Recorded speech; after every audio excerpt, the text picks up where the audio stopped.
Hey, salut mon petit Caribou, j'espère que tu vas bien. Bien, sois bienvenu dans cette rubrique, une nouvelle rubrique qui va traiter de choses vraies, mais incroyables de ce qui se passe au Canada. Et le premier thème que j'ai choisi, bien, c'est la Tour Eiffel à Montréal. Alors attends, tu vas me dire que Montréal, il y a une Tour Eiffel? Non, mais la Tour Eiffel, c'est à Paris. Eh ben, regarde ce qui s'est passé. Il faut savoir que Montréal a longtemps rêvé d'avoir une tour. L'historien Jean-François Nadeau aurait parlé même d'une obsession montréalaise. Quand on apprend que Montréal accueillera l'Expo universelle de 1967, l'idée de doter la ville d'une tour jaillit dans la tête des Montréalais. Waouh, une tour. Le maire de Montréal de l'époque, Monsieur Jean Drapeau en 1963, souhaitait absolument avoir une tour pour les festivités du 325e anniversaire de la fondation de la ville de Montréal, prévue en 1967, en même temps que l'Expo universelle. Une pierre deux coups, hein, n'est-ce pas? Il faut savoir que cette idée, des plus bizarres et même je dirais des plus saugrenues, aurait été soufflée par le caricaturiste et ami du maire, Robert Lapalme. Psst, tu veux pas une tour? Le plan était simple. Ouais, c'est ce qu'il pensait. C'était simplement de déplacer notre chère Tour Eiffel, structure de 7500 tonnes, d'un continent à l'autre. Oui, soyons fous. Mais dans la réalité, ce n'était pas si simple, j'aurais pas dit le contraire.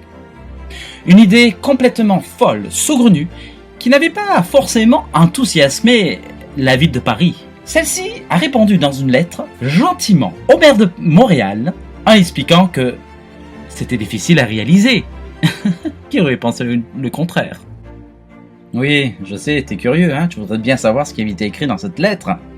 En fait, la ville de Paris a écrit quelque chose de très simple, pour aider à faire résonner, bien sûr, le maire de Montréal. Alors, la lettre a expliqué que la tour, dont les fondations s'enfoncent à 15 mètres dans le sol, est constituée de 15 000 différents modèles de pièces qui tiennent ensemble grâce à 2 500 000 rivets.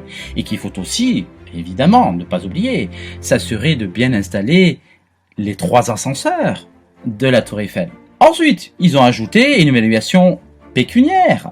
Oui, le transport de partir de Paris jusqu'à Montréal, ça va coûter à peu près, à l'époque, ça allait coûter entre le déplacement et le montage de la Tour Eiffel à 5 millions de dollars. Ah oui, sans compter les frais de douane, c'est évident. Alors c'est sûr que devant tant de défis, le maire de Montréal, Jean Drapeau, décida tout simplement de laisser tomber. C'était évident. Donc il faut savoir que l'abandon du projet Tour Eiffel était le premier d'abandon d'une série de 2 échecs du maire pour doter à Montréal d'une tour. Il faudra donc attendre la construction du stade olympique en 1973 avant que Montréal se dote finalement d'une tour emblématique. Cependant, le mât du stade est achevé en 1987, 11 ans après la tenue des Jeux Olympiques de Montréal en 1976. Alors, t'as aimé? Si t'as aimé, n'hésite pas à mettre un pouce, un commentaire et tu partages. Et avec ça, un bon pastaga. Et reste pour les prochaines vidéos, ok? Allez, ciao, bye!